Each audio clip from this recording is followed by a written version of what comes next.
సర్వశక్తుడా, సర్వోన్నతుడా, దయగల ప్రభువా, కృపగల దేవ, మీ పవిత్ర నామానికి స్తుతులు స్తోత్రాలు చెల్లిస్తూ ఉన్నాను తండ్రి. ప్రభువా, ఈ రాత్రికాల సమయంలో, ఈ సభలలో రెండవ దినంలో తండ్రి మీ వర్తమానాన్ని మీ బిడ్డలకు ఉపదేశించడానికి మీరిచ్చినటువంటి ఈ అమూల్యమైన సమయాన్ని బట్టి స్తోత్రం తండ్రి. ప్రభా, వెత్తబడుతున్నటువంటి ప్రతి మాట మీ బిడ్డల హృదయాలలో 30ంతలుగా 60ంతలుగా 100ంతలుగా ఫలించడానికి సహాయం దయచేయండి.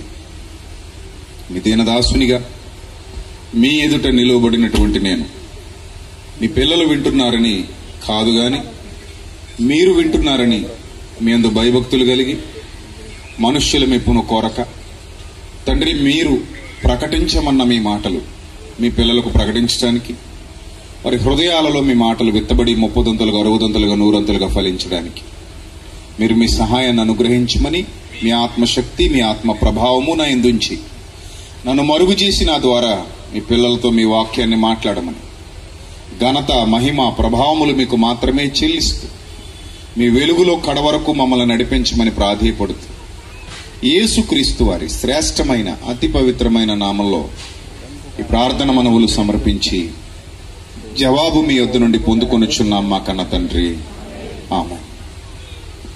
ప్రియమైన దైవజనాంగమా, దేవుని చేత కనికరం పొందినటువంటి, దేవుని కృపను పొందినటువంటి దేవుని పిల్లల సమూహం ఇది. ప్రపంచంలో చాలా మంది ప్రజలున్నారు. అందరూ దైవ కృపను పొందుకున్నవారు కాదు. ప్రపంచంలో చాలా మంది మనుషులు బతుకుతున్నారు. అందరూ దైవ దీవెన పొందుకున్నవారు కారు. అందరూ దైవాశీర్వాదం పొందుకున్నవారు కారు. కొందరు మాత్రమే ఏర్పరచబడిన వారు, కొందరు మాత్రమే ప్రత్యేకింపబడిన వారు. ఏదో లాటరీ అందరికీ తగలదన్నట్టు కొందరికి తగులుతుందన్నట్టు దైవ కృప కూడా అందరికీ ఈజీగా దొరకదు. అది దొరికినవాడు ధన్యుడు, అది దొరికినవాడు అదృష్టవంతుడు. అందుకే దావీదు ఒక మంచి మాట అన్నాడు. ఏమన్నాడు ఒకసారి మనం గ్రంథంలో చూస్తే, రోమా పత్రిక, అందరూ తెరిచి చూడండి, బైబిల్ తెచ్చుకున్న వాళ్ళందరూ తెరిచి చూడండి. ఒక విలువైన మాట దావీదు మాట్లాడుతున్నాడు. ఆయన నోటి వెంట దావీదు పలికినటువంటి ఒక అద్భుతమైన మాట. దాన్ని ఇక్కడ పౌలు భక్తుడు కోడ్ చేస్తున్నాడు. దావీదు ఇలా పలికాడు అన్న విషయాన్ని పౌలు భక్తుడు కోడ్ చేస్తున్నాడు. రోమా పత్రిక 4వ అధ్యాయము, రోమా పత్రిక 4వ అధ్యాయము 6వ వచనం. రోమా పత్రిక 4వ అధ్యాయము 6వ వచనం. అందరు తీయాలి. అందరు తీస్తే చదువుదాం. అందరు తీసారా? తీస్తే కొంచెం తలెత్తి చూడండి. పెళ్లి కూతురులో మరి దించుకుంటున్నారు తల. తీసామంటే కొంచెం తలెత్తి చూడండి. తీసారా? రైట్, చదవండి ఇప్పుడు. రోమా పత్రిక 4వ అధ్యాయము 6వ వచనం. ఆ ప్రకారమే క్రియలు లేకుండా, ఏ క్రియలు లేకుండా? క్రియలు లేకుండా అంటే ఏ క్రియలు లేకుండా? నీతి క్రియలు ఏమీ లేకుండా. ఇప్పుడు నీతిమంతుడు అని ఎవరినంటాం? నీతిని జరిగించేవాడు నీతిమంతుడు. దుష్టుడు ఎవరినంటాం? దుష్ట కార్యాలు చేయవాడు దుష్టుడు. ఇక్కడ అసలు ఏ క్రియలు లేకుండా, ఏ క్రియలు లేకుండా దేవుడు ఎవరిని నీతిమంతుడుగా ఎంచునో, ఇది ఎంపిక, ఎంపిక ద్వారా వచ్చే నీతట. ఏ నీతటిది? ఎంపిక ద్వారా వచ్చే నీతి. ఇప్పుడు చూడండి, మనకి వాడుకలో 2 పదాలు ఉంటాయి. ఒకటి కష్టపడి సంపాదించిన డబ్బు, రెండోది కష్టపడకుండా దొరికిన డబ్బు. బాగా అర్థం చేసుకోండి. ఇప్పుడు మొన్న ఎలక్షన్లో ఎక్కడో 7 కోట్లు పట్టేసుకున్నారట. అంటే నియోజకవర్గం పేరు అది ఎందుకులేండి, ఎడుతారు మనకు బడి లైవ్ వెళ్తుంది కదా. 7 కోట్లు పట్టేసుకున్నారు ఒక ఎమ్మెల్యే డబ్బు. ఈ 7 కోట్లు కష్టపడి సంపాదించాడా, లేకపోతే ఎలా సంపాదించి ఉంటాడు? చెప్పండి. మంద తినేసిందే కదా, అంతే కదా. మంద తినేసి మనకే పెడతాడనమాట. ఇప్పుడు అది పట్టుకున్నారు 7 కోట్లు. ఈ 7 కోట్లు పట్టుకున్నందుకు ఎమ్మెల్యే గారు మంచం పట్టాడంటే పట్ల. ఎందుకు పట్ల? అది కథ. మనం గాని ఆ 7 కోట్లు కష్టపడి సంపాదిస్తే అది కానీ పోయిందనుకోండి, మంచం పట్టేస్తాం.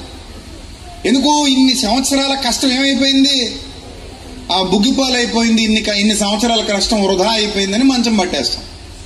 ఇప్పుడు అది దొంగ సొమ్మే కదా, కష్టపడి సంపాదించింది ఏం కాదు, అలా మనల్ని కొట్టేసిందే. సో కాబట్టి అది పోయినా కూడా ఎమ్మెల్యే గారు పెద్దగా పట్టించుకోలేదు. ఇక ఇలా అనుకున్నాడట. అంటే ఏంటి, 7 కోట్లు అంటే అతనికి పెద్ద లెక్కేవి కాదు, ఉత్తినే వచ్చిందనమాట. ఇప్పుడు నేను ఎందుకు మీకు ఒక ఉదాహరణ చెప్తున్నానంటే, మనం కష్టపడి సంపాదించింది మన కష్టార్జితం. మనకి ఎవరైనా ఉచితంగా ఇస్తే అది దానం. బాగా అర్థం చేసుకోవాలి. ఉచితంగా ఇస్తే దాన్ని ఏమంటారు? దానం. కష్టపడి సంపాదిస్తే జీతం. కష్టపడి సంపాదించింది జీతం, ఉచితంగా ఇచ్చింది దానం. ఇప్పుడు అసలు సాధ్యం కాని చోట, అవకాశం లేని చోట, సాధ్యం కాని చోట, అవకాశం లేని చోట మనం ఊహించని విధంగా మనకు అనుకున్నది జరిగితే దాన్ని దేవుడు కృప అన్నాడు. అక్కడ దానం కాదు, జీతం కాదు, దాన్ని మించినది కృప. ఏమా ఇక్కడ భక్తుడు ఏం మాట్లాడుతున్నాడంటే, క్రియలు లేకుండా దేవుడు ఎవరిని నీతిమంతుడుగా ఎంచుతాడో ఆ మనుష్యుడు ధన్యుడు అన్నాడు. ధన్యుడు అన్న పదం ఎప్పుడు వాడతారు? అది దానం పొందినవాడు ధన్యుడు కాదు, జీతం పొందినవాడు ధన్యుడు కాదు, కృపను పొందినవాడు ధన్యుడు. ఉదాహరణకి మీకు ఒక మాట చెప్తాను. మీరు ఆరోగ్యంగా ఉన్నారనుకోండి, కష్టపడుతున్నారు, వాకింగ్ చేస్తారు, మంచి ఆహారం తింటారు, మంచిగా శ్రమ పడతారు, మంచి ఫుడ్, మంచి డైట్ అన్ని ఫాలో అవుతారు. కాబట్టి మీరు ఎలా ఉన్నారు? ఆరోగ్యంగా ఉన్నారు. ఓకే. రెండోది ఏంటంటే, మీకు రక్తం అవసరమైంది. ఎప్పుడో పక్కనున్న ఆయన ఎవరో రక్తం ఇచ్చేసాడు, మీ ఇంట్లో వాడి ఇచ్చేసాడు. అది పెద్ద సమస్య కాదు. రక్తం కావాలనుకుంటే ఎవరొకళ్ళు, పుణ్యాత్ములు ఎవరొకళ్ళు ఇస్తే మనం దాన్ని ఏం చేసుకోవచ్చు? ఎక్కించుకోవచ్చు. లేదా మనం మంచి ఆహారం తీసుకుని క్యారెట్ జ్యూసు, బీట్రూట్ జ్యూసు, ఆకుకూరలు, పండ్లు, పలహారాలు గట్టిగా తింటూ మంచిగా ఉన్నాం అనుకోండి, కొన్నాళ్ళకి మనలో ఇన్బిల్ట్గా ఏమవుతుంది, లోపల రక్తం పడుతుంది, మనం బలంగా తయారవుతాం. సో ఈ రెండూ కాకుండా నీకు కిడ్నీ పోయింది మొత్తం, చాలా హాస్పిటల్ తిరిగావు, ఎక్కడికి వెళ్ళినా నీ కిడ్నీ లేదు, దొరకలేదు. ఇక్కడ డాక్టర్లు ఏం చెప్పారంటే నువ్వు చచ్చిపోవడమే అన్నారు. అలాంటి సిచ్యువేషన్లో ఒక కిడ్నీ అవసరమైనప్పుడు నీకు ఎవరైనా 2 కిడ్నీలు ఇచ్చేశారనుకో, అది నీ ఊహలకు అందని మేలు, నీ జీవితకాలం అంతా గుర్తుపెట్టుకునే మేలు. ఏమో రైట్ ఆర్ రాంగ్ కదా? ఇప్పుడు కిడ్నీ పోయి, 2 కిడ్నీలు పోయి, డయాలసిస్ స్టేజ్కి వెళ్ళిపోయి, ఇంకా డయాలసిస్ చేయించుకోకపోతే చచ్చిపోతావు నువ్వు అనే పరిస్థితి వచ్చినప్పుడు, లేదు నీకు 2 కిడ్నీలు ఉచితంగా ఇచ్చేస్తున్నావని నీ దగ్గరికి ఏదైనా అవకాశం వస్తే, అంటే ఏ దారి లేని చోట, ఏ అవకాశము లేని చోట, అసలు నీ ఊహలకు కూడా అందని చోట నీకు మేలు జరిగితే దానిని ఏమంటారంటే కృప అంటారు. అర్థమైందా? నీ వల్ల అయ్యేవి, పర్లేదు కొంచెం కష్టపడితే పొందుకోవచ్చు అనుకునేవి, ఎవరైనా పుణ్యాత్ముడు దయతలిస్తే మనకేదో లభిస్తుందిలే అనుకునేవి, వీటన్నిటిని మించి జరిగే దాని గురించి నేను మాట్లాడుతున్నాను. అందులో ఇప్పుడు మనం చదువుకుంటున్నటువంటి ఈ వచనంలో ధన్యత అన్న పదాన్ని దావీదు భక్తుడు వాడాడు. ధన్యుడు అని వాడాడట. ఎందుకు ధన్యుడు అన్న పదాన్ని వాడాడంటే, అది దానం చేస్తే దొరికేది కాదు, కష్టపడితే సంపాదించుకునేది కాదు, ఏది కాదు. అది ఎలా రావాలంటే, ఇక నువ్వు అదృష్టవంతుడివి అయ్యి ఆయన నీకు అవకాశం ఇచ్చి దైవానుగ్రహం వల్ల నువ్వు పొందుకుంటే తప్ప నీకు దొరకని దాని గురించి ఆ పదాలు వాడబడతాయి.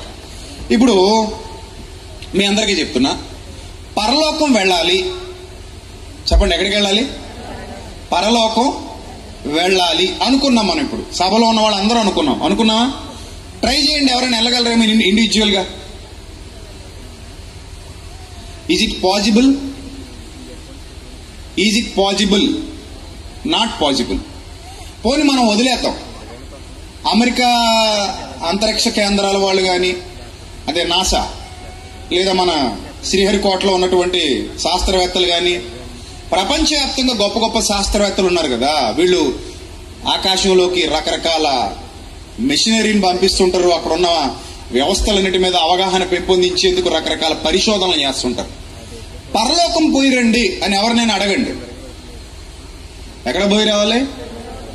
పరలోకం ఎక్కడుందో కనిపెట్టండి, లేదా పరలోకాన్ని ఒకసారి చూసి ఆ ఫోటో మాకు పంపించండి, ఆ ఉనికి ఎక్కడుందో మాకు చెప్పండి. ఈ టాస్క్ ఇచ్చే ఉండండి వాళ్ళకి, ఈ టాస్క్ ఇచ్చాం. ఎవరైనా గెలవగలరా ఈ టాస్క్లో? గెలవగలరా? ఇంతవరకు సూర్యుని దరిదాపుల్లోకి వెళ్ళలేకపోయారు మనోళ్ళు. ఎక్కడికి? సూర్యుడి దరిదాపుల్లోకి వెళ్తే ఏమైపోతారు? కాలి బూడిదైపోతారు. అంటే సూర్యుని దరిదాపుల్లోకి వెళ్తేనే కాలి బూడిదైపోయే మానవుడు పరలోకానికి వెళ్ళడం అంటే అసాధ్యమే అసాధ్యం. ఎంత అసాధ్యం అంటే 100% అసాధ్యం. ఎంత? లేదా 100% అసాధ్యం. అది జరగదు, ఇంకా అది అసలు అవ్వదు. అవ్వదంటే అవ్వదు. నువ్వు భూమి మీద ఉండి ఎంత తపస్సు చేయి, భూమి మీద ఉండి ఎంత కష్టపడు, భూమి మీద ఉండి ఎంత శ్రమపడు, పరలోకమునకు ఎక్కిపోయిన వాడెవడు అన్నాడు. అన్నాడా లేదా? పరలోకమునకు ఎక్కిపోయిన వాడు ఎవడు? ఎవ్వడూ లేడు. పరలోకములో ఉండు మనుష్య కుమారుడే తప్ప, పరలోకములో ఉండు మనుష్య కుమారుడే తప్ప పరలోకము నుండి దిగి వచ్చిన వాడు, కింద పెట్టండి, మైక్లోకి వచ్చేస్తుంది డిస్టర్బెన్స్, అది కింద పెట్టండి, నాకు అవసరం లేదు, మీరు పెట్టుకోండి. పరలోకము నుండి దిగి వచ్చిన వాడు ఎవ్వడు లేడు. చూస్తారా మాట? యోహాను సువార్త. మళ్ళీ రోమపత్రిక వద్దాం, అంటే మీకు ఒక అవగాహన ఉండాలి కదా మరి. యోహాను సువార్త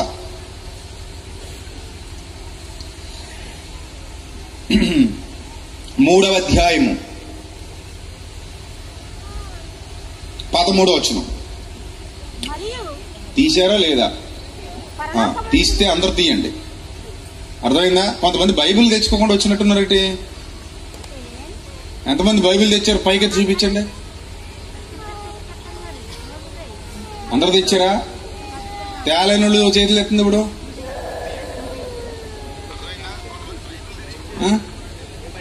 తేలని కలుగులో ఎలకలాగా అందరూ దాక్కుంటారు జాగ్రత్తగా. సరే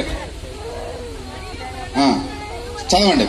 మరియు పరలోకము నుండి దిగి వచ్చిన వాడే, అనగా పరలోకములో ఉండు మనుష్య కుమారుడే తప్ప. తప్ప తప్ప అన్న పదం పడిందంటే అర్థం ఏంటి? ఇంకా ఇంకెవడు లేడని, ఆయన తప్ప ఎవడు లేడు అని దాని అర్థం. పరలోకములో ఉండు మనుష్య కుమారుడు తప్ప పరలోకానికి మళ్ళీ ఎక్కిపోయినోడు ఎవడు లేడు. ఎవ్వడు లేడు. ఈ సాక్ష్యం ఎవరిది? చెప్పండి, ఈ సాక్ష్యం ఎవరిది? యేసు ప్రభువుది. నేను తప్ప పరలోకం నుంచి దిగొచ్చినోడు లేడు, పరలోకానికి ఇంతవరకు వెళ్ళినోడు లేడు అన్నాడు. మరి చచ్చిపోయిన వాళ్ళందరూ ఎక్కడికి వెళ్తున్నారు ప్రభు అంటే పరదేశంలో ఉంటారు అన్నాడు. ఆయనే చెప్పాడు. 2 ఒకటి కాదు, పరదేశంలో ఉంటారు. నీవు నాతో కూడా పరదేశంలో ఉంటావు. 3వ దినాన్ని బయటకు వచ్చాడు. మళ్ళీ పరదేశం నుంచి వచ్చాడు. పరదేశం నుంచి వచ్చిన తర్వాత ఈవిడ వెళ్ళి ముట్టుకోబోతుంది. ఎవరు? మరియా. ముట్టుకోబోతుంటే ఏమన్నాడు? డోంట్, అమ్మా నన్ను తాకొద్దు, ఎందుకంటే ఇప్పుడు నేను అది నుంచి మళ్ళీ జర్నీ భూమి మీదకి, భూమి మీద నుంచి ఇప్పుడు ఎక్కడికి? పరలోకానికి. ఇప్పుడు నేను పరలోకానికి వెళ్ళాలమ్మా, కాబట్టి నేను తండ్రి వద్దకి ఇంకా ఎక్కిపోలేదు గనుక నన్ను దయచేసి నువ్వు ముట్టుకోవద్దు. తండ్రి దగ్గరికి వెళ్ళి మళ్ళీ వస్తాడు. అలా దాదాపు 500 మంది సహోదరులకు కనబడ్డాడు. 40 దినాల వరకు ఇంకా ఉన్నాడు, మరణించి తిరిగి లేచాక. అమ్మా రైట్, ఆయన్ని ముట్టుకున్నారు. తోమ అయితే మొత్తం ఆ వేలు పెట్టి మరీ చూశాడంటే ముట్టుకున్నారు. తర్వాత ముట్టుకున్నారు. 40 దినాలు ఉన్నారట ఆయన మళ్ళీ అలాగా. ఇదంతా బైబిల్ చరిత్ర, జాతక చరిత్ర. ఇప్పుడు పాయింట్ ఏంటంటే పరలోకానికి వెళ్ళినోళ్ళు యేసు ప్రభువు తప్ప ఇంకా ఎవరు లేరట. ఆయన వచ్చి తీసుకెళ్తేనే అందరూ పరదేశం నుంచి ఎక్కడికి వెళ్తారట? పరలోకానికి పోతారట. అంటే అపోస్తలుల కార్యాలు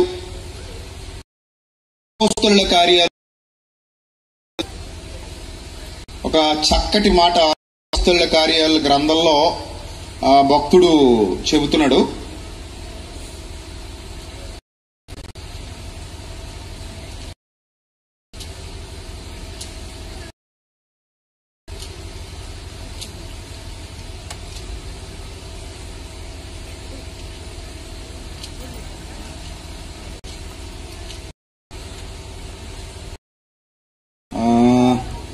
దావీదు పరలోకమునకు ఎక్కిపోలేదు. ఎన్నో అధ్యాయం? సరే చూడండి, 2వ అధ్యాయము 34. 2వ అధ్యాయం 34. దావీదు పరలోకమునకు ఎక్కిపోలేదు, అయితే అతడు ఇట్లా. పేతురు గారు అపోస్తలు ఈ మాట చెప్పే సమయానికి దావీదు భూమి సమయానికి దావీదు ఉన్నాడా వెళ్ళిపోయాడు? లేడు, చచ్చిపోయాడు. సియోన్లో ఆయన సమాధి ఉంది, ఇప్పటికీ ఉంది. దావీదు సమాధి చూసి వచ్చా. దావీదు గారి సమాధి సియోన్. ఎప్పుడైనా ఇజ్రాయెల్ వెళ్తే చూడండి, బాగోలేదట పరిస్థితులు. సియోన్ కోటలో నేటికి గారి సమాధి, రైట్? చదవండి, అక్కడ ఏమనుంది. ఇప్పుడు మాట్లాడుతున్నారు అప్పటికి. ఇప్పుడు మీకు ఒక క్లారిటీ ఇస్తాను. 2వ అధ్యాయం 34 వచ్చిన రాయబడే సమయం దావీదు ఈ సందర్భం 1000 ఏళ్ళు గ్యాప్ ఉంది. ఎన్నేళ్ళు గ్యాప్? క్రీస్తు పూర్వం 1000. క్రీస్తు శకంలో ఉన్న వాళ్ళు అపోస్తలుడు. అంటే అపోస్తలులకి దావీదుకి మధ్య ఉన్న అంతర్వేద 1000 సంవత్సరాలు. తర్వాత అపోస్తలు పరిశుద్ధాత్మ భూమి మీదకు దిగి వచ్చినప్పుడు అపోస్తలులు రాస్తున్నటువంటి మాటలు, వాళ్ళు చేస్తున్న ప్రసంగాలలోని సందర్భాలు ఇవి. ఏం చెప్తున్నారు ఇక్కడ? అయితే దావీదు పరలోకానికి ఎక్కిపోలేదు, అతడు ఇట్లా నేను నీ పాదముల క్రింద పాదపేట ఉంచి వరకు నీవు చూడమని ప్రభువు నా ప్రభువుతో చెప్పాను. వెళ్ళలేదు. దావీదు వెళ్ళాలన్నా ఎవరు వచ్చి తీసుకెళ్ళాలి? అంతే, నో డౌట్. తప్ప ఏం చెప్పాడు ఆయన? తప్ప వాడును తండ్రి చేరలేడు. అందుకే నేనే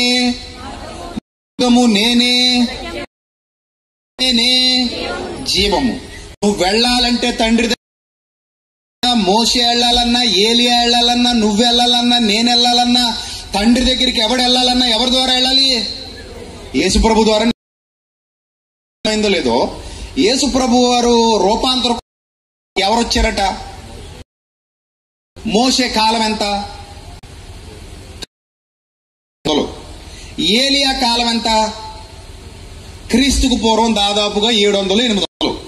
అంటే గ్యాప్ ఎంత? 1600, 700 అంటే దాదాపు 900. అవునా? దగ్గర. ఇప్పుడు మళ్ళీ యేసుప్రభు మళ్ళీ ఆయన 1600, ఆయన 700. అంటే వరుసగా చూడండి, 1600, 700 యేసుప్రభు. అప్పులో ముగ్గురు కలిశారు ఒక చోట. ఇంత ఉన్న ముగ్గురు ఒక చోట కలిశారు. ఇంతకీ ఏలియాకి మోషే గారిది ఒక కాలం కాదు.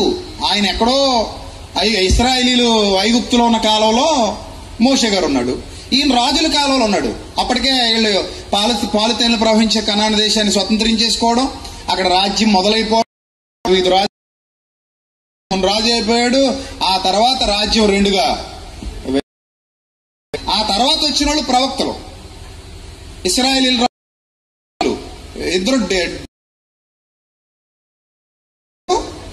యోధరాజులు వేరు. అది అర్థం అవుద్ది బైబిల్లో.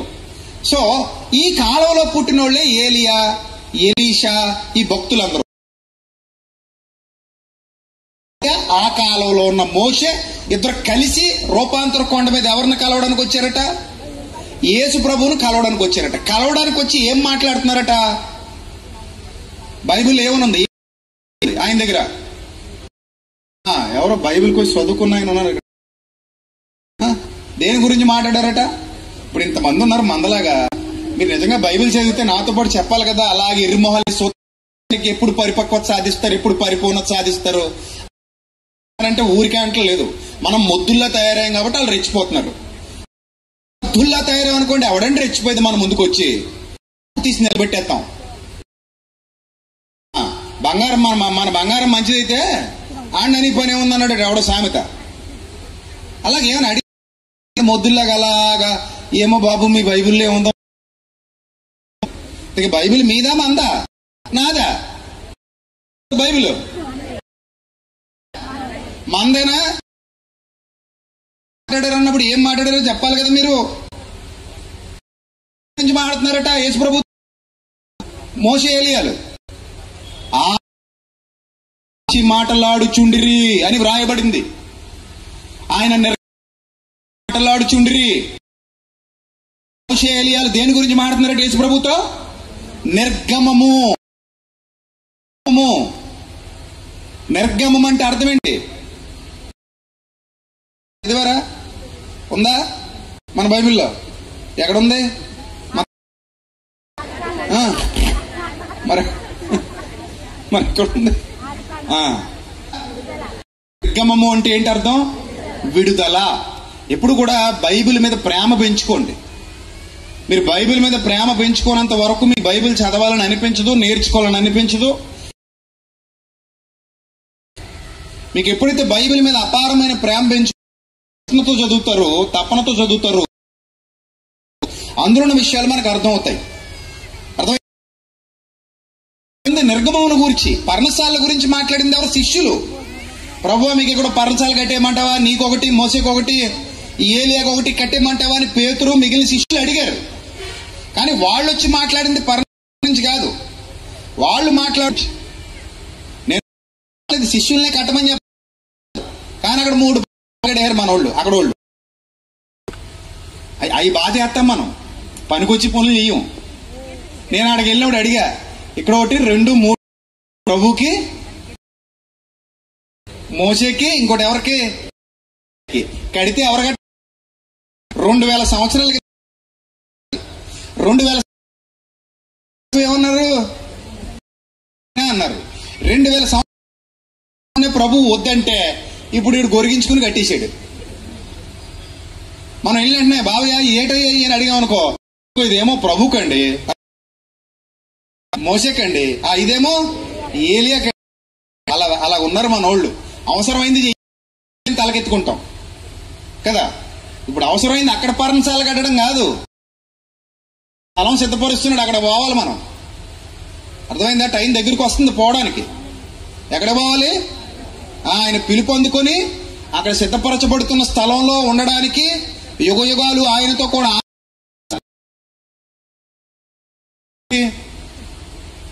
ఆలోచించండి. ఎప్పుడో చచ్చిపోయిన మోషేకి, ఎప్పుడో చచ్చిపోయిన ఏలియాకి యేసు ప్రభు వారి నిర్గమంతో సంబంధం ఏంటి? సంబంధం ఉంది. ఏంటి సంబంధం? వాళ్లకు కూడా ఈయనే మార్గం. దేవుని నామానికి మహిమ కలుగునుగాక. మార్గం ఎవరు? ఈయనే. వాళ్ళకు కూడా సత్యం ఎవరు? ఈయనే. కూడా జీవం ఎవరు? ఈయనే. భూమి మీద ఉన్న సమస్త మానవాళికి మార్గము సత్యం. నామములోను మీకు రక్షణ కలగదు ఒక్క ఈ నామములో తప్ప. ప్రతి వాని మోకాలు ఆయన ఎదుట వంగాలి, ప్రతి నాలుక ఆయనను స్తుతించాలి. అందులో మోషే ఉండాలి, ఏలియా ఉండాలి, ఉండాలి, సమూయేలు ఉండాలి, ప్రవక్తలు ఉండాలి. మనం అందరూ ప్రతి నాలుక ఆయన్నే స్తుతించాలి, ప్రతి మోకాలు ఆయన ఎదుటే వంగాలి. యేసు సమస్తానికి శిరస్సు. అర్థమైందా? దేనికి? సమస్తాన్ని నింపే శిరస్సు ఎవరు? యేసుక్రీస్తు. ఇప్పుడు పాయింట్, దావీదు ఎక్కడికి ఎక్కిపోలేదని చెప్తుంది బైబిల్? పరలోకానికి ఎక్కిపోలేదు. అంటే పరలోకానికి ఎక్కిపోయిన వాళ్ళు ఎవరని చెప్పింది బైబిల్లో? యేసు ప్రభువే. చెప్పింది ఎవరు ఇంతకీ? సాక్షాత్తు యేసు. ఇంకొకళ్ళు ఎవరైనా అయితే మనం డౌట్ పడాలి. సాక్షాత్తు ప్రభు చెప్పిన మాట యోహాను సువార్తలో మనం చదువుకున్నాం. ఎక్కిపోలేదు, తీసుకెళ్తాడు, వెయిట్ చేయాలి, పరదేశంలో వెయిట్ చేయాలి. యోహాను సువార్త 14వ అధ్యాయం 2వ వచనం. యోహాను సువార్త 14వ అధ్యాయం 2వ వచనం. నా తండ్రి ఇంట అనేక నివాసములు కలవు, లేని ఎడల మీతో చెప్పుదును, మీకు స్థలము సిద్ధపరచి వెళ్ళుచున్నాను. నేను వెళ్ళి మీకు స్థలము సిద్ధపరిచిన ఎడల నేనుండు స్థలములో మీరును ఉండులాగున అలా వచ్చి నా యొద్ద మిమ్మల్ని తీసుకొని పోతాను. అప్పుడు స్థలమునకు మార్గము మీకు తెలియనని చెప్పాను. అర్థమైందా?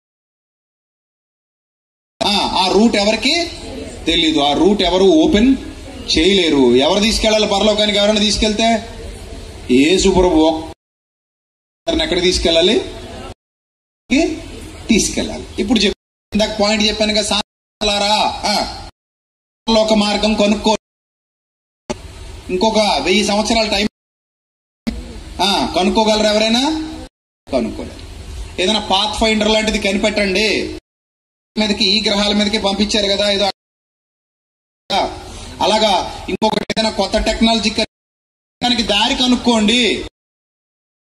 కనుక్కోగలరా? అది ఎవరు చేయాలి? దేవుడు చేయాలి. నీకేమైనా దారి ఉందా? ఇంకో దారి ఉందా? లేదు. సరే కాబట్టి మనకు దారి లేదు. గారికి అయినా దారి ఉందటి ఉందా? అబ్బే, ఏ మంత్రి అయినా మన్నైనది వెనుకటి వలే మొన్నే అవ్వాలి. మొన్నే నెబుకద్నెజర్ కంటే గొప్పోళ్ళేటి గడ్డి తిన్నాడు లేదా?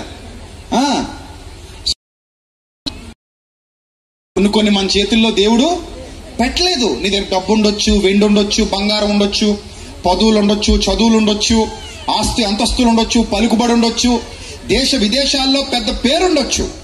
కానీ వేసుకునో, ఏసీ వేసుకునో, తల మీద నుంచి ఓ బకెట్ నీళ్ళు వేసుకునో మూలబడుకోవాలి తప్ప ఆ సూర్యుడి మంటను చల్లార్చడం నీ చేతుల్లో ఉందా? లేదు. ఉందా? లేదు. వర్షం కురుస్తుంది అనుకోండి, గోడి వేసుకునో తట్టేసుకునో తడిసిపోకుండా మూలకేసుకోవాలి తప్ప వర్షాన్ని దమ్ము ఎవరికైనా ఉందా? లేదు. గాలి గట్టిగా కొట్టి సుడిగాలి వచ్చి ఎత్తుపోతుంది అనుకోండి, గాలిని గద్దించగలిగే సత్తా ఎవరికైనా ఉందా? లేదు. దాని వెంట పరిగెత్తడం తప్ప. అదే గాలిని గద్దించిన మహానుభావుడు ఎవరో? యేసు ప్రభు. సముద్రం పొంగి మీదకి వచ్చేస్తుంది అనుకోండి, తొడగొడితే వెనకపోద్దటి ఇదే సినిమా. తొడగొట్టి వెనక పంపి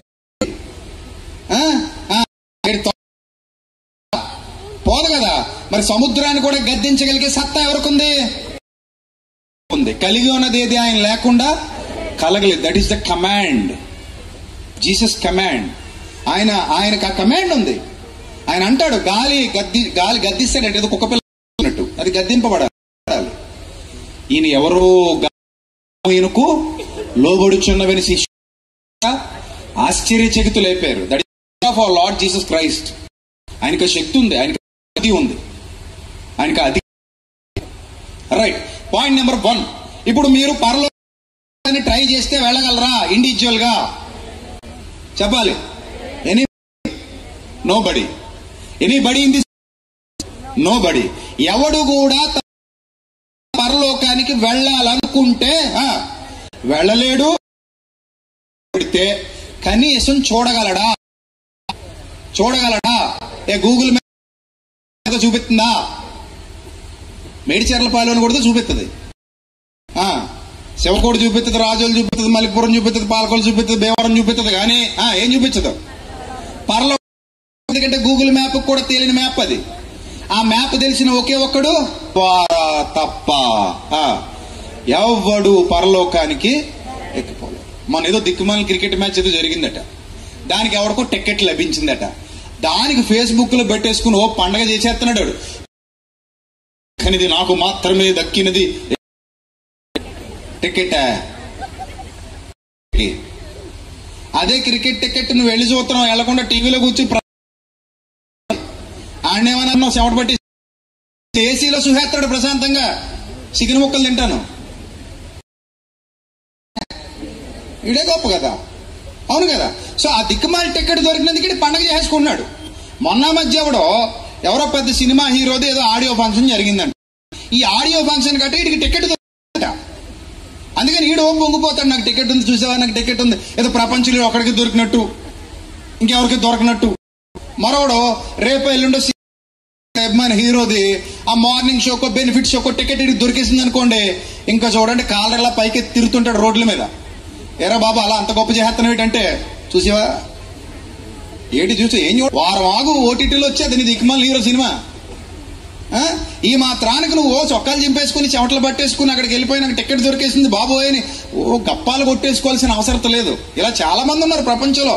నాకు ఆ షోకు టికెట్ దొరికేసింది, నాకు ఆ దేశం వెళ్ళడానికి టికెట్ దొరికేసింది అతిశయిస్తున్నారు. కానీ గుర్తుపెట్టుకో, పరలోకానికి టికెట్ దొరకడం అనే మాట వింటుంటే సౌండింగ్ ఎలాగుంది చెవులకి చెప్పు. పరలోకానికి నాకు టికెట్ దొరికింది అన్నాం అనుకోండి, ఆ సౌండింగ్ ఎలా ఉందని అడుగుతున్నాను చెవులకి. దాన్ని ధన్యత. నువ్వు ఎంత కష్టపడినా సాధ్య పడనిది. అలాంటి అవకాశం తనంతట తానుగా వచ్చి నీ తల్లితే అది కృప. ఆ కృప పరలోకానికి నిన్ను తీసుకెళ్ళటానికి నీకు ముద్ర వేసింది. ఎన్నిక లేని వారిని ఏం చేసింది? ఎన్నుకుంది. అలా ఎన్నికైన వాడు ధన్యుడని చెప్తున్నాడు ఇక్కడ దావీదు. బిగ్ బాస్ హౌస్ కి ఎన్నికైతే ధన్యత, అది దరిద్రం. అది నన్ను అడిగితే దరిద్రం. అది హౌస్ లోకి వెళ్ళి 10 రోజులు 20 రోజులు నెల రోజులు ఉండి రావడానికి ఆ అవకాశం వస్తేనట ఇంకా దాన్ని మించిన ఆనందం మరోటి లేదట. దాని గురించి గొప్పల మీద గొప్పలు చెప్పేసుకుంటారు. ఏదైనా ఎమ్మెల్యే టికెట్ వచ్చిందనుకోండి, నీకు పట్టుకోగలమా? అదేనా జీవితకాలం టికెట్? ఎమ్మెల్యే టికెట్ అంటే ఎన్నాళ్ళు ఉంటావు? 5 ఏళ్ళు. ఈ 5 ఏళ్ల తర్వాత వెనక్కి తిప్పుతూ అంటారు. జనాలేమో నికరం కాదు, నీట్ అయిపోయా. బోరు కూడా దేళ్ళకి భరించలేరు ఎక్కువ కాలం. ఒక 5 ఏళ్ళు వాడు చుట్టూ తిరుగుతారు.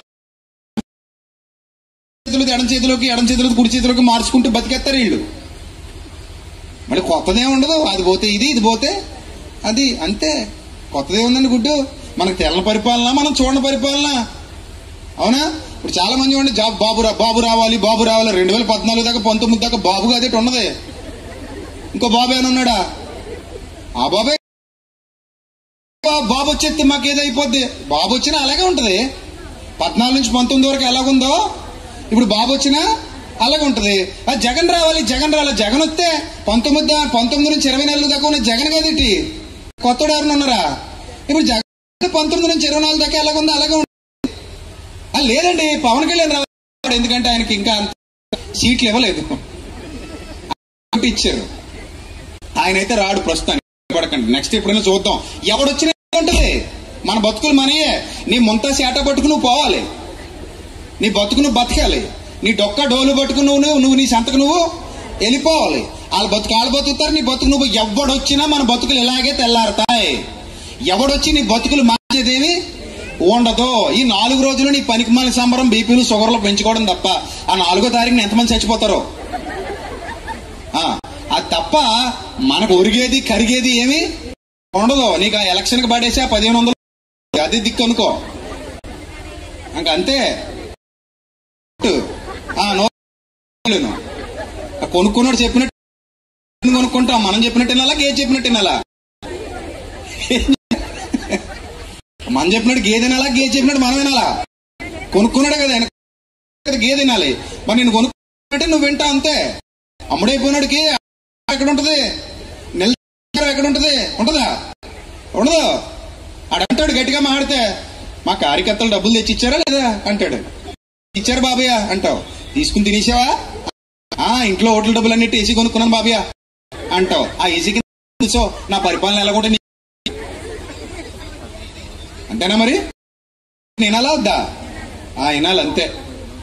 కాబట్టి ఎవడొచ్చినా మన ఇంతే. ఏ టికెట్ దొరికినా నీకు ఒరిగేదేవి లేదు. ఆ టికెట్లు చాలా మందికి దొరుకుతుంటాయి పోతుంటాయి. అందులో నువ్వు ఒక్కదానివే ఉండవు. ప్రపంచంలో చాలా మంది ఉంటారు. కాబట్టి కృప అనడానికి వీలు, కృప అని పేరు పెట్టడానికి వీలు లేదు. మరి కృప అని పేరు పెట్టాలి చెప్పండి. ఇప్పుడు చెప్పండి, దేనికి పెట్టాలి?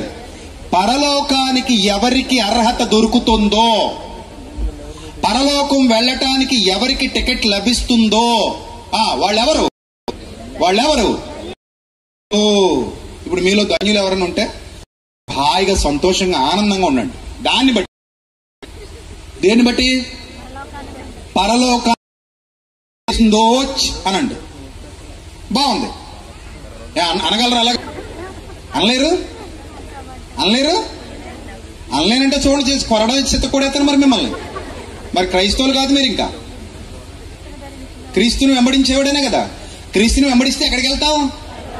ఇప్పుడు నా కారుని వెంబడించారనుకో, మీరు బలవంతపురం వచ్చేస్తారు, మా ఊరు వచ్చేస్తారు. మీరు నా కారుని వెంబడిస్తే మీరు ఎక్కడికి వచ్చేస్తారు? మా పుట్టినూరు బలభద్రపురం వచ్చేస్తారు, అంతేనా? మిమ్మల్ని వెంబడిస్తే నేను ఎక్కడికి వచ్చేస్తాను?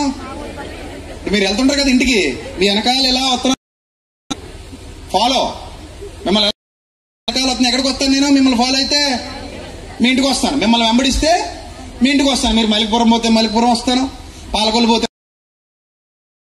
అమలాపురం పోతే అమలాపురం వస్తాను. ఇప్పుడు క్రీస్తు వెంబడించేవాడు ఎక్కడికి వెళ్తాడో చెప్పాలి నాకు. మరి ఇప్పుడు మీరు పరలోకి వెళ్తారా వెళ్ళరా అంటే అలాగ అడ్డంగా పొర్రుపుతారు గవర్నమెంట్. మీకు క్లారిటీ ఉండాలి కదా, ఎక్కడికి వెళ్తారు ఇప్పుడు మీరు? క్లారిటీ లేదా మీకు అంటే కొంచెం డౌట్ అంటావా?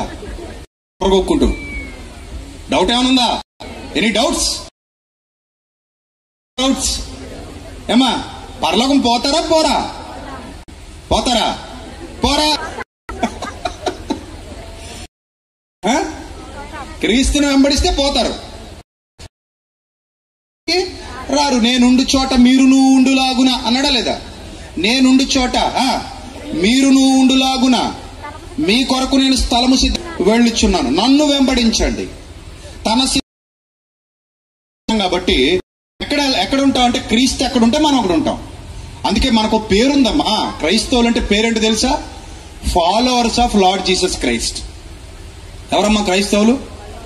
Followers of lord Jesus Christ. అంటే క్రీస్తును ఏమంటారు చెప్పండి? ఏమంటారు? క్రైస్తవులు అంటారు. క్రీస్తునే వాళ్ళని ఏమంటారు? క్రైస్తవులు అంటారు. అంటే క్రైస్తవులు ఎక్కడ ఉండాలి? గమ్యం ఏది క్రైస్తవులకి? క్రీస్తున్న చోటే క్రైస్తవుల గమ్యం.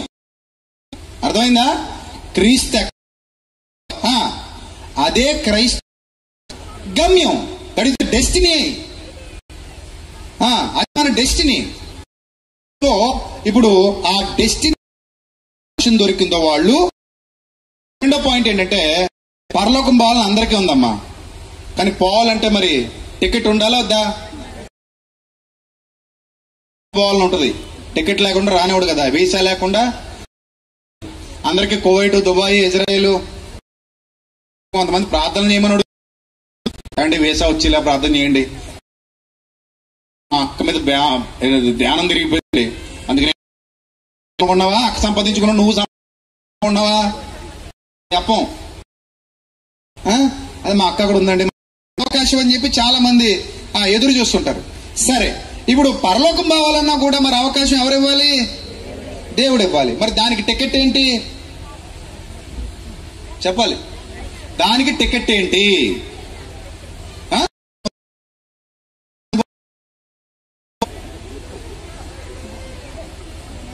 చూసారా, ఎవరికి వెళ్ళాలని లేదు లేదు కదా. సరే, పరలోకం పోవాలని ఎంతమంది అనుకున్నారు? చేయెత్తండి పోనీ. ఇప్పుడు చేయెత్తలేని అందరూ నరకాన్ని పోవడానికి ఇష్టపడినట్టే. పరలోకం పోవడానికి ఎంతమందికి ఆశగా ఉంది? చేయెత్తండి అని అడిగాను. నేను ఎత్తిసానండి, నాకు గొడవ లేదు. ఇంకా మీ తర్వాత మీ గొడవ మీరు చూసుకోండి. సో వాళ్ళందరూ చేయెత్తినట్టేనా? ఎవడన్నా ఎత్తలేదా? అందరు ఎత్తారు కదా. అంటే అందరికి ఎక్కడ పోవాలని ఉంది? పరలోకం పోవాలని ఉంది, అంతే. ఇప్పుడు పరలోకం పోవాలి అనుకుంటే పోతా చెప్పాలి. మొన్న ఎవరో ఒక ఆవిడ ఆయన అన్నాడట, ఏమండి వారం చర్చికి వెళ్తున్నాను కదా, మీరు ఎందుకంటే అన్నాడట, అన్నదట భర్తని. ఎవరు? భార్య.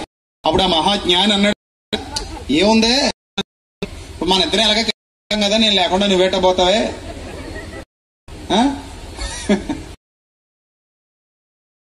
ఏదో రకంగా నన్ను రప్పించేస్తాను, నీ గురించి నాకు తెలుసు. ఒకవేళ అంతకే కుదరకపోతే నీ కాళ్ళు అట్టుకుని ఏదో రకంగా ఎగురుకుంటూ వచ్చేస్తాను అన్నాడంట ఆ తెలివైన భర్త. ఏంటి అలాగేమైనా అవకాశం ఉందమ్మా? మీ ఆయనకి ఏమైనా అలా చెప్తున్నారా ఏంటి? పర్లేదులేండి, నా జడట్టుకు వచ్చేది కానీ పొడుక్కుంది జడ అన్నారా? కాళ్ళు అట్టుకొచ్చి కుదరదమ్మా. కాబట్టి ఎవరి దారి వాళ్ళదే రక్షణ, అదే భార్య రక్షణ, భార్యదే ఎవరి రక్షణ ఇదే. ఇదే కొసర కాదు, సర్దుకుందాం రండి మన ఇద్దరు అనడానికి. ఎవరి నూనె వాళ్ళదేనట. బాబు మా దివిటీల్లో నూనె అయిపోతుంది, కొంత మాకు ఇస్తారా అంటే ఏమన్నారట, ఇది మీకు మాకు సరిపోదు, మీది మీరు చూసుకోండి, మాది మేము చూసుకుంటాం, ఇంకా కావాలంటే వెళ్ళి కొనుక్కొని తెచ్చుకోండి, మాది మాదే, మీది మీదే. ఇప్పుడు దీనికి ఇంత నువ్వు ఇక్కడ తినేస్తే మీ ఆయనకి అక్కడ కడుపు నిండిపోయిందా? ఏమా ఆయన రావట్లేదు ఇక్కడ తినడానికి? రావాలా? కడుపు నిండాలంటే ఏం చేయాలి? ఇద్దరు రావాలా? లేకపోతే నువ్వు తినేస్తే మీ ఆయనకి ఏమైనా ట్రాన్స్ఫర్ అయిపోతుందా? శక్తి అవుతుందా? అవదు కదా. అంటే ఎవరి కడుపు, ఎవరి ఆకలి, ఎవరి భోజనం. అలాగే మీ అది చెప్తున్నాడు, చదువుదాం. ప్రాయశ్చిత్తము పొందినవాడు ధన్యుడు. మళ్ళీ అద్భుతమైన మాట పడింది. కృపలో మరొక భాగం ఏంటంటేనట, తన అతిక్రమములకు పరిహారము నొందినవాడు, తన పాపమునకు ప్రాయశ్చిత్తము నొందినవాడు ఎవరట? ధన్యుడట. ఇప్పుడు నీ అతిక్రమములకు పరిహారం దొరకాలి అంటే, నీ పాప ప్రాయశ్చిత్తం దొరకాలి అంటే ఏం చేయాలి? అది తెలీదా? ఏం చేయాలో? రోజులుగా సభల్లో కూర్చున్నారా, వచ్చి క్రైస్తవులుగా చాలా మంది అవుతున్నారా మీరు? ఏం చేయాలన్నప్పుడు చెప్పండి గట్టిగా, గట్టిగా, ఇంకొంచెం గట్టిగా. నాకు వినపడట్లేదు, అందరూ చెప్పట్లేదు, వెనకనున్న వాళ్ళు చెప్పట్లేదు. ఏం పొందాలి? మారు మనస్సు. ఎన్నిసార్లు? రోజుకి 2 సార్లా? పూటకు 3 సార్లు. ఎన్నిసార్లు పొందాలి మారు మనసు? చెప్పాలి. ఎన్నిసార్లు పొందాలి మారు? విశ్వాసం ఒక్కటే, బాప్తిస్మం ఒక్కటే, అవునా? ప్రభువు ఒక్కడే, విశ్వాసం ఒక్కటే, తర్వాత బాప్తిస్మం ఒక్కటే, ప్రభువు ఒక్కడే, అంతే కదా. అంటే బాప్తిస్మం, మారు మనస్సు, విశ్వాసం అన్ని చెప్పాలమ్మా. ఎన్నిసార్లు? ఒక్కటే. క్షణం నుండి నీకేం అప్లై అవుతుంది? పాప. అర్థమైందా? మారు మనస్సు పొందడం అంటే అర్థం ఏంటి? అపరాధముల చేత, పాపముల చేత చచ్చిన దానవై, చచ్చిన వాడవై ఉన్న నువ్వు వాటిని ఒప్పుకొని ఏం చేసి విడిచిపెట్టి ప్రభు వైపు చూసి సరికొత్త జన్మ పొందుకొని పరిశుద్ధాత్మ సహవాసంలోనికి అడుగుపెట్టి ఆయన మార్గాలలో మొదలు పెట్టిన ప్రతివాడు ప్రభువులో ఉన్నాడు. అందుకే మన పేరు యాత్ర అని పెట్టబడింది. సో ఆయన మార్గాలలో ఎవరైతే క్రీస్తును వెంబడిస్తూ నడుస్తున్నారో వాళ్ళు ప్రభు చేత ఏం పొందారట? అతిక్రమములకు పాపము ప్రాయశ్చిత్తము, రక్తము ద్వారా ఉచిత నీతిమంతులని తీర్చబడ్డారు. అది ఉచితముగా దొరికిన కృప, ధన్యత. ఉదాహరణ, ఇప్పుడు నేను పాపిని అనుకోండి, నా బ్రతుకులో దోషకుడు, హానికరుడు, పౌలు భక్తుడు మాదిరిగా ఇప్పుడు నా పాపం క్షమించాలి. దయచేసి మీలో ఎవరైనా వచ్చి నన్ను క్షమించండి. నా ప్రశ్న మీకు అర్థమైందా? ఏమర్థమైంది? లేకపోతే అక్కడ ఎవరో ఒకే రంగు చీరలు కట్టుకు చాలా మంది ఉన్నారు, తెల్లటి ముసుగులు కూడా వేశారు దేవదూతల్లాగా.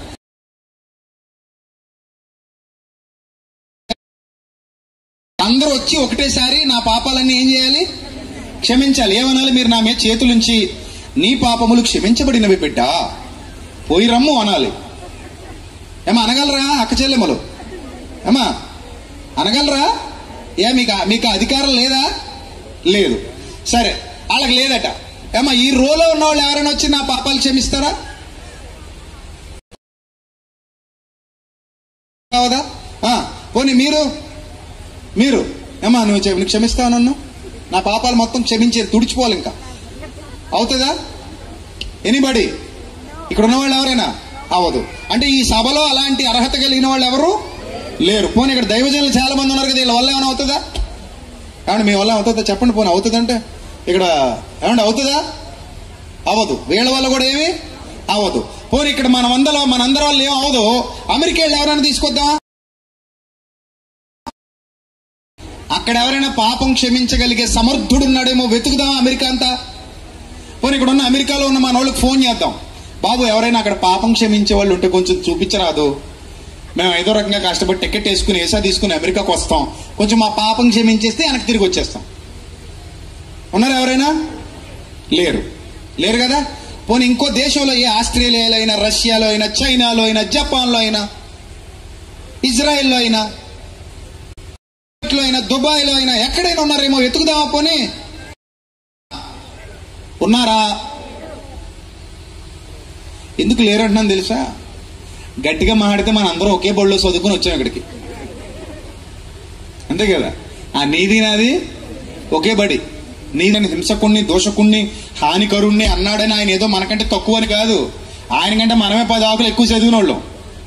ఇంకో రకంగా పోల్చుకుంటే మనమే ఆయనకంటే ఆ ప్రధాన పాపులు అయి ఉంటాం. ఆ రోజుల్లో ఆయన పాపం నేను ప్రధాన పాపిని అన్నాడు. మనం కూడా ఎవరని చెప్పండి? ప్రధాన పాపులువే. ఇక్కడ ఎవడూ లేడు క్షమించేవాడు. అబ్బాబా మునిగే శుభ్రం కుళ్ళుకుళ్ళు అయిపోయి ఫ్యాక్టరీలు వాటర్లని కలిపేస్తున్నారు. దాన్ని అదే శుద్ధి చేసుకోలేకపోయింది. ఇంకా నన్నేం చేస్తా శుద్ధి? నీకు అర్థమైందా నేను ఏం చెప్పాను? నువ్వు తెలివైందనివి, నీకు అర్థమవుతుంది. సో గోదాట్లో మునిగితే మన పాపాలు పోవు, కృష్ణానదిలో మునిగితే మన పాపాలు పోవు, లేకపోతే తుంగభద్రలో మునిగితే మన పాపాలేవి పోవు, లేకపోతే మన పక్కన ఊరసెరువు గట్టులోకి వెళ్ళి మునిగినా మన పాపాలు అందులో పోసేస్తున్నారు పనికి పనులు. బోధులు అన్ని పాడైపోయిన ఇది వరకు అందులో నీళ్లు తాగేవారు మన పూర్వీకులు, అవునా కదా. మా ధవళేశ్వరం కాలువ, రాజమండ్రి నుంచి ధవళేశ్వరం మీదుగా సామలకోట పోయే కాలువలో వాటరు, మా ఊరి కెనాల్ది, అందరూ తాగేవారట పూర్వం. అదే కాలువలో వాటర్ ఒక బిందుతో తెచ్చుకుని, రాగి బిందుతో అందులో కాయ వేస్తే, నేను ఎప్పుడూ కాయ చూడలేదు, మరి ఎలా ఉంటుందో మీ దగ్గర ఏమైనా ఉందా? ఉంటే ఎప్పుడైనా చూపించండి నాకు. అందులో వేసేస్తే ఆ కాయ మొత్తం ఏమైపోద్దట, ఆ కాయ అరగదీసేస్తే వాటర్ మొత్తం ఏమైపోద్దట, మన వాటర్ ఫిల్టర్ అక్కలేదట, దానికి మొత్తం కిందకి తీసుకెళ్లిపోయి ప్యూర్ చేసేద్దట. అప్పుడు తాగేసేవారట మన వాళ్ళు చక్కగా.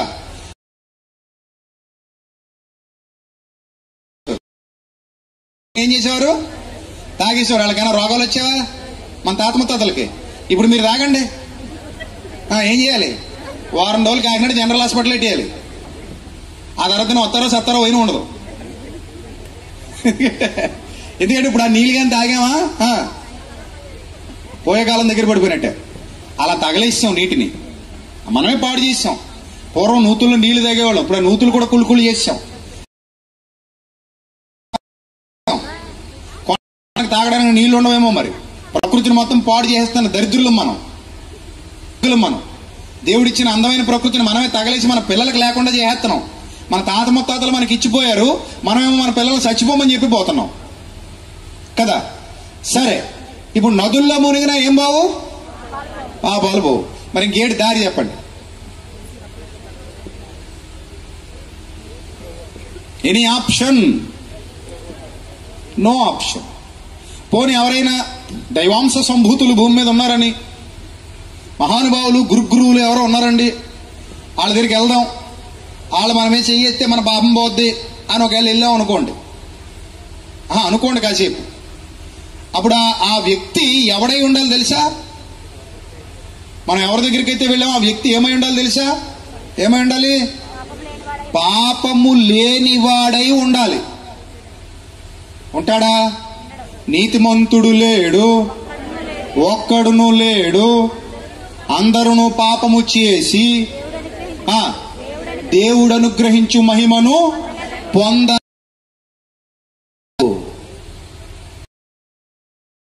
ఒక రైచియస్ పర్సన్ ఈ భూమి మీద లేనే లేడట. పాపమును గెలిచినవాడు, పాపముతో పోరాడినవాడు, పాపమును జయించిన పరిశుద్ధుడు ఈ భూమి మీద ఎవ్వించాలంటే పరిశుద్ధుడు, పవిత్రుడు, నిర్దోషి, నిష్కల్మషుడు, పాపులలో చేరక ప్రత్యేకముగా ఉన్నవాడు. ఇలాంటి క్వాలిటీస్ కలిగిన వాడు కావాలి. ఇన్ని క్వాలిటీస్ ఉన్నవాడు ఒక్క యేసుక్రీస్తు తప్ప ఎవడూ లేడు. అది యేసుక్రీస్తు ఘనత. అందుకే నేను ఒక పాట రాశాను, ముల్లోక మహాయోధుడు అని ఒక పాట రాశాను.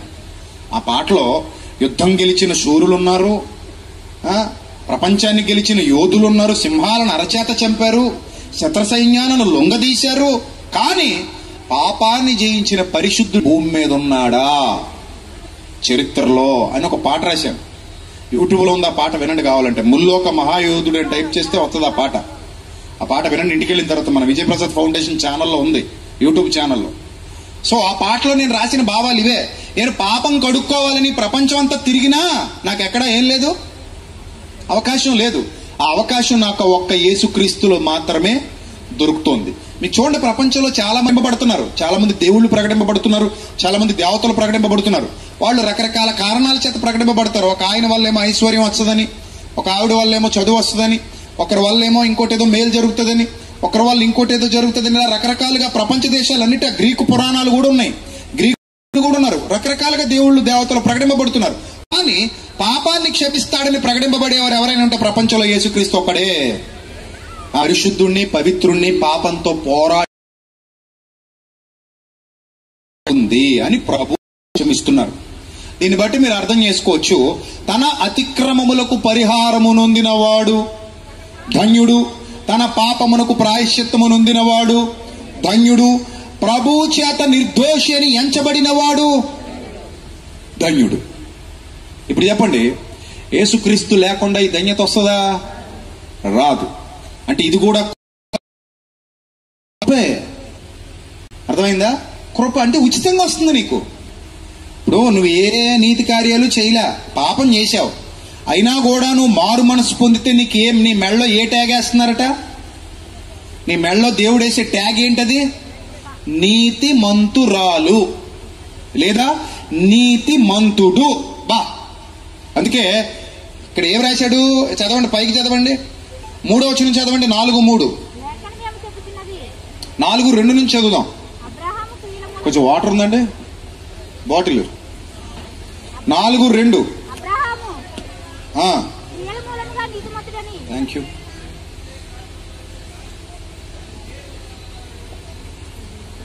అందరూ తీసేనే ఉండి వెయిట్ చేయండి.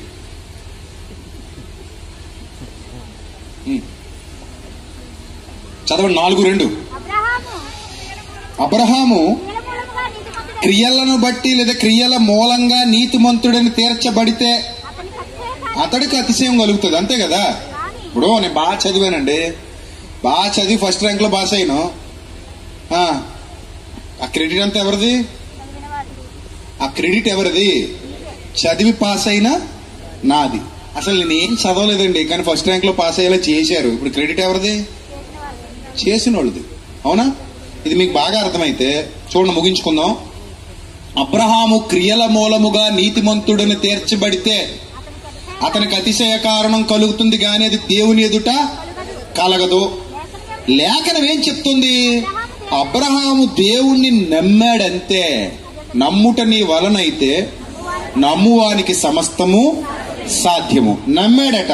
నమ్మితే అది అతనికి ఎలా ఎంచబడిందట? నీతిగా.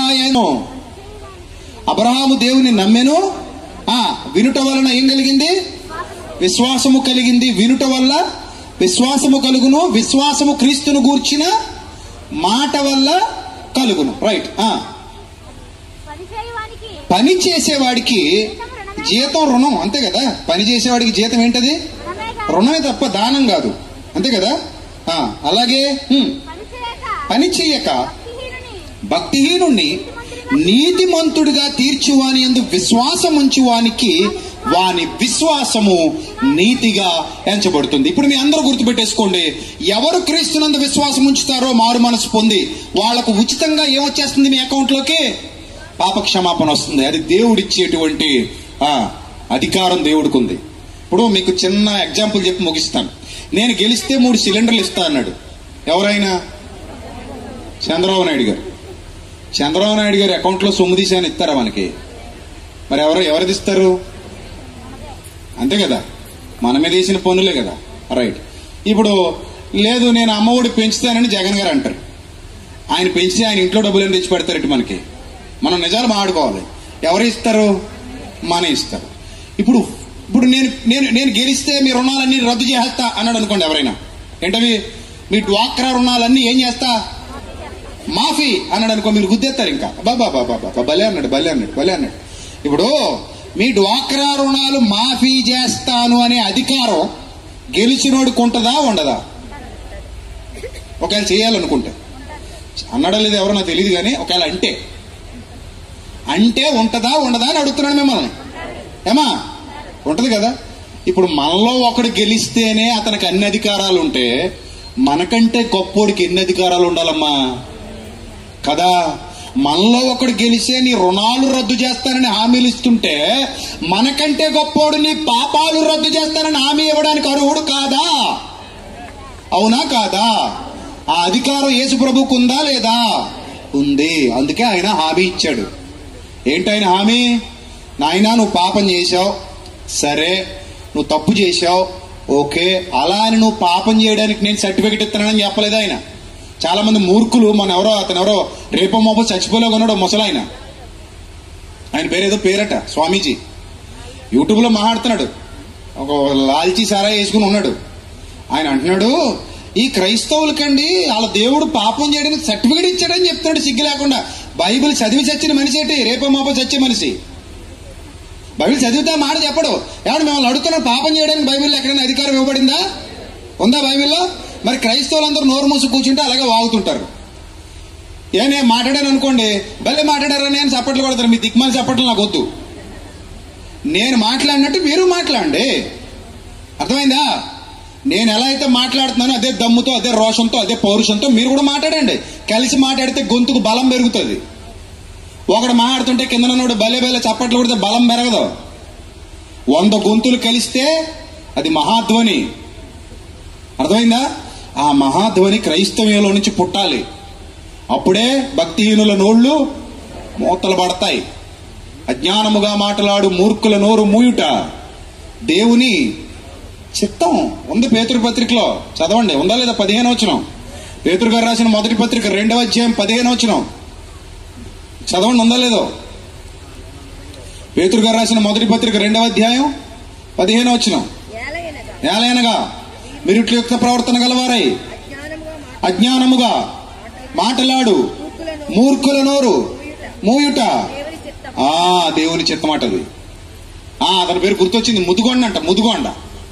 ముదుగొండో గుదిబండో ఏమంటాడు? వీళ్ళ క్రైస్తవులండి, వీళ్ళకి పాపాలు చేయడానికి వీళ్ళ దేవుడు సర్టిఫికేట్ ఇచ్చాడండి. మీ బాబు చెప్పాడా, మీ తాత చెప్పాడా? పెద్దోడు నేను అలాగ అనకూడదు కానీ అంటే ఏమంటావు అని చెప్పి అడుగుతున్నాను అంతే. అసలు చెప్పకూడదు కదా. సో బైబిల్ అలా లేదు, అసలు బైబిల్ అలా చెప్పలా. ఒకవేళ నువ్వు పాపం చేస్తాను అంటే నువ్వు నా వాడవు నా దానవు కావు అంటాడు. పరిశుద్ధుడికి తప్ప పాపాత్ముడికి పరలోకంలో చోటు లేదంటాడు. నేను పరిశుద్ధుడనే అన్న ప్రకారము మీరును సమస్త ప్రవర్తన యందు పరిశుద్ధులై ఉండండి అని చెప్పిన ఏకైక ప్రభువు మా ప్రభువు. మేము గర్వంగా చెప్పుకుంటాం మా ప్రభువుని గురించి. ఆయనలో పాపం లేదు, మాలో కూడా పాపం ఉండకూడదని మమ్మల్ని మన్నించి క్షమించి మాకు ఒక అవకాశం ఇచ్చాడు. ఇక మీదట పాపం చెయ్యొద్దు అన్నాడు తప్ప పాపం చేయడానికి సర్టిఫికెట్ ఇస్తున్నాను ఎక్కడ చెప్పలా. అమ్మా ఎవడును నీ మీద రాయి వేయలేదా?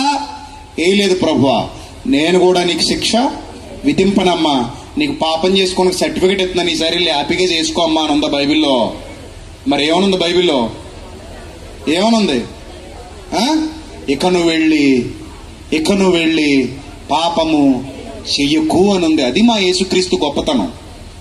ఈ ముదుగొండకేం తెలుసు యేసుప్రభు గారి గొప్పతనం? పిచ్చి మాటలు మాడతారు ఇలాంటి వాళ్ళు. సో అందుకే అది ఎరిగిన వాళ్ళు షేర్ల మీద షేర్లు కొట్టేస్తుంటారు. మీరు కనీసం ఆ షేర్ అయినా కొట్టిసావండి మనం మాట్లాడినప్పుడు. క్రైస్తవులుగా అవునండి మా అన్నయ్య చెప్పేది నిజం, ఈ ముదుగొండకేం తెలీదు, అబద్ధం చెప్తున్నాడు, మా వాడు చెప్పేది కరెక్ట్, మా బైబిల్లో అలాగా లేదు, పాపం చేస్తే చెయ్యండి నేను సర్టిఫికెట్ ఇస్తున్నాను, పాపం చేయడానికి మీకు అనుమతి ఇస్తున్నానని బైబిల్ అక్కడ. ఇప్పుడు పాపాన్ని క్షమిస్తే పాపం చేయడానికి అనుమతి ఇచ్చినట్టండి? చెప్పండి, అనుమతి ఇచ్చినట్ట? కాదు కదా. ఏమంటే ఒకప్పుడు నేను లోకల్లో ఉన్నప్పుడు ఒక సినిమా కొన్నాను. సినిమా కొంటుంటే మా నాన్నగారు అన్నారు, వద్దురా నాయన మనకు ఆ ఫీల్డ్ ఎందుకు అనవసరం, నువ్వు సినిమాలు కొనుక్కో, నీ బతుకేదో నువ్వు బతుకు, నువ్వు ఇంటర్ చదువుకునే కుర్రాడివి, నీకు ఎందుకురా సినిమాలు అంటే నేను వినకుండా లేదు ఇది మా ఫేవరెట్ స్టార్, అది ఏదో పనికిమాల స్టార్, ఇంకా మనం అంత ఎత్తుకి ఎదిగిపోతాం, ఈ సినిమా చాలా డబ్బులు వచ్చేస్తాయి, నా మాటనండి నాకు డబ్బులు ఇవ్వండి, తర్వాత లాభాలు తెచ్చి మీ చేతిలో పెట్టకపోతే అడగండి అని చిటికేసి మా నాన్నగారి దగ్గర డబ్బులు పట్టుకెళ్ళి కొనేసా. కొనేసి ఆడించాం మా ఏరియా థియేటర్లో. మొదటి రోజుకే ఇంత పడింది. మ్యాట్ని నుంచి జనాలు లేరు, అది అంత పెద్ద హిట్ అయింది. ఇంకా అక్కడితో మాకు ఇంత కనబడింది. ఇప్పుడు ఎర్రిమొహం వేసుకుని మా నాన్న దగ్గరికి వెళ్ళాను. ఎరా నాయన ఎంత తెచ్చావు అన్నాడు. నాన్న ఇంత తెచ్చాను, వెనక్కి కాదు ముందుకని చెప్పాను. అప్పుడు మా నాన్నగారు నన్ను కొట్టలేదు, తిట్టలేదు, ఏమనలేదు. మా నాన్నగారు ఏమన్నారంటే, సరేలే ఇంకెప్పుడు ఇలాంటి ఏదో పనులు చేయకు, మంచిగా నీ బతుకేదో బతుకు, నేను చెప్పాను కదా నీకు అర్థం అవ్వాలని నేను అనుకున్నాను, ఇది ఎంత జోదం టైప్ రా ఇలాంటివన్నీ, నీకు ఏమైనా అభిమానం ఉంటే ఆ హీరో మీద అభిమానం ఉంటే సినిమా చూసి వచ్చేయడం మంచిది తప్ప నువ్వు అలా సినిమాలు కొండాలు వాళ్ళకి ఏదో చేయటాలు కరెక్ట్ కాదురా నాయన అని నన్ను వదిలేశాడు. నన్ను వదిలేస్తే అర్థం ఏంటి? ఇప్పుడు మళ్ళీ కొనమనా ఇంక కొనొద్దనా చెప్పండి? మళ్ళీ కొనమనా కొనొద్దనా? కొనొద్దనే కదా. ఇప్పుడు తండ్రి అరే నాయన ఇంకెప్పుడు ఇలా చేయకు అన్నాడంటే ఇంక చెయ్యొద్దనంతే. క్షమించాడంటే అర్థం ఈసారి క్షమించాడంటే అర్థం ఇంకోసారి చేయమని కాదు. ఈసారి క్షమించాడంటే అర్థం ఇంకెప్పుడు ఇలాగా చెయ్యొద్దు అని. ఇంకెప్పుడు చేయకు, అయిపోయింది వదిలే. అలా మా నాన్నగారు చాలాసార్లు నన్ను క్షమించారు. నన్ను క్షమించిన ప్రతిసారి ఆయన ఉద్దేశం ఏంటంటే మరోసారి నువ్వు తప్పు చెయ్యొద్దు. అవునా? పిల్లల్ని కూడా మనం చాలాసార్లు తప్పు చేస్తే ఏం చేస్తాం? దండిస్తాం, మళ్ళీ వెంటనే ఏం చేస్తాం? క్షమిస్తాం. క్షమించావంటే అర్థం ఏంటి చెప్పండి? మళ్ళీ చేయమనా? నువ్వు ఈ వస్తువు పగలగొట్టావు, క్షమించాను అంటే మళ్ళీ పగలగొట్టమనా? నువ్వు ఇది పాడు చేసావు, క్షమించాను, మళ్ళీ పాడు చేయనా? నువ్వు తప్పటడుగు వేసావు, క్షమించాను, మళ్ళీ తప్పటడుగు వేయమనా? అంటే నీకు అవకాశం ఇచ్చినట్ట తప్పు చేయడానికి? ఉందా బైబిల్లో ఎక్కడైనా అలాగా ఉందా? లేదు. ఎవరినైనా సరే క్షమించిన వెంటనే ప్రభు అన్న మాట, వెళ్ళు సమాధానము గలవాడవై సమాధానము గలదానవై పొమ్ము, ఇక మరలా ఎన్నడు పాపం చెయ్యొద్దు అన్నాడు తప్ప చేసుకో అని చెప్పలా. మన తల్లిదండ్రులే అలా చెప్పరు, భౌతికమైన తల్లిదండ్రులే అలా చెప్పరు. పరలోకపు తండ్రి ఎందుకు చెప్తాడు అలాగా? ఆయన చెప్పలా. ఇంకొక ఛాన్స్ ఇచ్చాడంటే అర్థం నువ్వు చెయ్యొద్దనే. అమ్మా ఎవరు నీ మీద రాయలేదా? వేయలేదు ప్రభు, నేను కూడా అయినా ఇంకెప్పుడు వెళ్ళి పాపం చేయకు అంటే క్షమించడం అంటే అర్థం విడిపించడం అని. క్షమించడం అంటే అర్థం ఏంటి? విడిపించడం. ఇప్పుడు జైల్లో నుంచి విడిపించామంటే అర్థం ఏంటి? మళ్ళీ జైలుకి వెళ్ళమనా? ఏమ్మా ఇప్పుడు గాంధీ జయంతికి ఆగస్టు 15 స్వతంత్ర దినోత్సవానికి కొంతమంది ఖైదీల్ని గ్రేస్ పీరియడ్ లో ఏం చేస్తుంటారు? ఇంకా శిక్షాకాలం ఉంటది. ఇంకా శిక్షాకాలం 4 ఏళ్ళో 5 ఏళ్ళో 7 ఏళ్ళో ఉంటది. ఉన్నా కూడా వాళ్ళకు మారు మనస్సు వచ్చిందని జైలు అధికారులకు అర్థమైంది అనుకోండి, గాంధీ జయంతికో స్వతంత్ర దినోత్సవానికో గ్రేస్ పీరియడ్ లో వదిలేస్తుంటారు. అంటే పైన శిక్షాకాలాన్ని వీళ్ళు ఏం చేసినట్టు చెప్పండి? ఏం చేసినట్టు? కొట్టేశారు, రద్దు చేశారు. అంటే నీ పాపం ఏమైంది? అక్కడ క్షమించబడింది, కొట్టివేయబడింది. ఇప్పుడు ఖైదీని వదిలేశారంటే అర్థం ఏంటి? మర్డర్ చేసిన వాళ్ళు మళ్ళీ ఇంకో మర్డర్ చేసుకురమ్మనా? దొంగతనం చేసి వచ్చిన వాళ్ళు మళ్ళీ ఇంకో దొంగతనం చేసుకురమ్మనా? మరి ఏంటండి క్షమించడం వల్ల అర్థం? మళ్ళీ ఎప్పుడు చేయకు, ఇక మీదట కొత్తగా బతుకు, పాతవి గతించెను సమస్తము ఏమాయను కొత్తవాయను. కొత్తగా బతుకని అవకాశం ఇవ్వడమే క్షమించటం. ఇది ప్రపంచంలో యేసుక్రీస్తు చేసిన పని. కాబట్టి ప్రియమైన దేవుని సంఘమా, మనం ఆయన వల్ల కృపను పొందుకున్నాం, కృప వెంబడి కృప పొందుతున్నాం. అది మనకు లభించిన గొప్ప ధన్యత. ఇది ప్రపంచంలో ఎవరికి దక్కని ధన్యత. ఇప్పుడు నా మాటలు ముగింపుకు వెళ్లే ముందు ఒక్క మాట చెప్పి నేను ఇక్కడి నుంచి వెళ్తాను, జాగ్రత్తగా వినండి. ధన్యతను కృపను పోగొట్టుకున్నారనుకోండి, మళ్ళీ దొరకదండి. జీతం పోతే మళ్ళీ జీతం సంపాదించుకోవచ్చు. దానం చేసింది పోతే ఇంకో మహానుభావుడు ఎవరైనా మనకు దానం మళ్ళీ చెయ్యొచ్చు. There is a chance. But కృపను పోగొట్టుకున్న వాడికి, కృపను నిరర్ధకం చేసుకున్న వాడికి మరలా కృప దొరికే అవకాశం ఉండదు. గనుక మీకు లభించిన కృపను దుర్వినియోగం చేయకండి. కృపకు మూలముగు ఆత్మను దయచేసి తిరస్కరించకండి. అర్థమైందా? ఒకవేళ మీరు కృపను దుర్వినియోగం చేసిన, కృపకు మూలముగా ఆత్మను తిరస్కరించిన పాప క్షమాపణ దక్కదు. చెప్పండి. రెండోది ఏంటి? పరలోకము దక్కదు. పరలోకం దక్కలేదు అనుకుందాం, ఇంకెక్కడికి వెళ్ళాలి? ఇంకో లోకం ఏమైనా ఉందా? పాట పాడతారు కదా అప్పుడప్పుడు. ఏం పాట అది? రెండే రెండు దారులు, ఓ దారి తగలేసేసుకున్నాం మానవా, ఇంకెన్ని దారులున్నాయి మానవా? చెప్పు, ఎన్నున్నాయి? అంటే అయితే పెనం మీద లేకపోతే పొయ్యిలో అన్నట్టు ఉంటుంది పరిస్థితి. మరి తర్వాత నీ ఇష్టం. పాడేది నువ్వే రెండే అని, రెండులో ఒకటి నాశనం చేసేసావు, ఇంకెన్ని ఉన్నట్టు? మరి ఇంక సచ్చినట్టు ఇక్కడికి వెళ్ళాలి. మరి ఇంకో దారి లేదు. నువ్వే పాడావు పాట, నీకు తెలుసు, అన్ని తెలుసు, అది ఒకటే తక్కువ.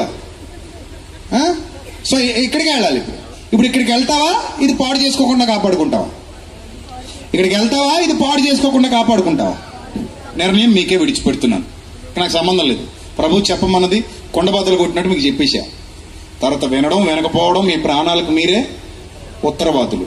మారు మనసు పొంది రక్షణ పొంది పరలోకం పోవడానికి కృపను నిశ్చయంగా కాపాడుకుని నిలబెట్టుకుంటారో, లేదా నలుగురు నడిచిన బాటలో నేను కూడా నడిచి నాశనం అయిపోతాను అనుకుంటారో, ఏదైనా మీ ఇష్టం, మీ విజ్ఞతగా విడిచిపెడుతూ ప్రభు యొక్క కృపలో మాత్రం మీరందరూ వర్ధిల్లాలని దైవ సేవకుడిగా మనస్ఫూర్తిగా నేనైతే కోరుకుంటూ నా మాటలు ముగిస్తున్నాను. తర్వాత మంచో చెడో నిర్ణయం మీరే తీసుకోండి. మీకు నచ్చిన బాటలో స్వేచ్ఛాయుతంగా మీరు నడవండి. ఆ బాటలో మీరు నడిచి నిత్య జీవాన్ని స్వతంత్రించుకోండి. రైట్? తలలు వంచండి, ప్రార్థన చేసుకోండి. సర్వశక్తుడా, సర్వోన్నతుడా, దయగల ప్రభువా, కృపగల దేవ, ఇంతవరకు విలువైన మీ వాక్కుల చేత పిల్లలందరి హృదయాలు తృప్తిపరిచినందుకు స్తోత్రం తండ్రి. బిడ్డలందరినీ దీవించండి, ఆశీర్వదించండి, మీ కృపలో భద్రపరచండి. మీ సహాయము, మీ సన్నిధి కాంతి తోడుగా ఉంచండి. మీ సన్నిధాన వర్తనులుగా నిలువబెట్టండి ప్రభా. మీ కృపకు పాత్రులుగా ఎంచి ప్రభా, నిత్య జీవమును పోగొట్టుకోకుండా, అది మనుష్యులెవరూ ఇవ్వలేని భాగ్యం తండ్రి, మనుష్యుల వలన లభించని భాగ్యం తండ్రి, కేవలం మీరు మాత్రమే ఇవ్వగలిగినది. అలాంటి గొప్ప ధన్యత మీరు మాకు ఇచ్చారు ప్రభా. ఇచ్చిన దానిని పాడు చేసుకోకుండా కడవరకు నమ్మకంగా మీలో జీవించడానికి ఇక్కడున్న మా అందరికీ శక్తిని, బలాన్ని అనుగ్రహించమని, యావత్ క్రైస్తవ సంఘాన్ని ప్రభా వధువు సంఘముగా వరుని రాక కొరకు సిద్ధపరచమని, అలంకరించమని ప్రభా, ఆత్మీయ అలంకరణతో నింపమని, అనేక మంది సేవకుల్ని లేవనెత్తి ఇంకా బలముగా మీ పరిచర్యలో వాడుకోమని, మీ సేవను ఇంకా వృద్ధి పొందించమని, ఇక్కడున్న ప్రతి సంఘాన్ని, ప్రతి సేవకుణ్ణి దీవించి ఆశీర్వదించి ప్రభా, క్రైస్తవ్యాన్ని దేశంలో తలమానికంగా నిలబెట్టమని, ఘనత, మహిమ, ప్రభావాలు మీకు మాత్రమే చెల్లిస్తూ యేసుక్రీస్తు ప్రభు వారి దివ్య నామంలో ఈ ప్రార్థన మనవులు సమర్పించి జవాబు పొందుకొనిచున్నాం మా కన్న తండ్రి. ఆమేన్. అందరికీ వందనాలు. May Lord bless you all, love you all. Thank you. God bless you. దేవుడు మిమ్మల్ని, మీ కుటుంబాన్ని దీవించి ఆశీర్వదించును గాక. ఆమేన్. Thank you.